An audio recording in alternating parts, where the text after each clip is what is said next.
Hello guys, કેમ છો બધા મજામાં? હું છું જાકીર પઠાણ. સ્વાગત છે તમારું મારા વ્લોગમાં. ગાઈઝ, આજનો આ વિડીયો અબોલા કબૂતરો માટે છે, જે આપણા ઘરની આજુબાજુ મંડરાયેલા રહે છે, આપણી આજુબાજુ જ રહે છે અને આપણા માનવ જીવન સાથે સંકળાયેલા છે. એમ કહું તો કંઈ મતલબ ઓછું નથી. આ એક પ્રકારની દેશી ટ્રીક છે. એક પ્રકારની દેશી ટ્રીક જે આપણા ઘરે તેલના ડબ્બા જે બચેલા હોય છે એના અંદર નાના નાના કાણા કરી આ ટાઈપનું સરસ મજાનું પાંજરું બનાવી શકાય છે, જેની અંદર કબૂતર રહી પોતાના ઈંડા અને બચ્ચાને સેફ રાખે છે. આપ જોઈ રહ્યા છો. તો જે કોઈ ભાઈઓ કબૂતર પાળતા હોય, કબૂતર પ્રેમી હોય, એમના માટે આ એક પ્રકારની ટ્રીક ખૂબ મહત્ત્વની છે.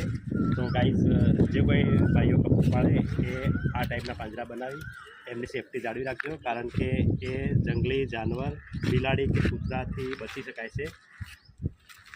તો બને રહેજો મારી સાથે. મળીએ છીએ નેક્સ્ટ વિડીયોમાં. ત્યાં સુધી મારી ચેનલને લાઈક, કોમેન્ટ, શેર અને સબસ્ક્રાઈબ જરૂરથી કરજો.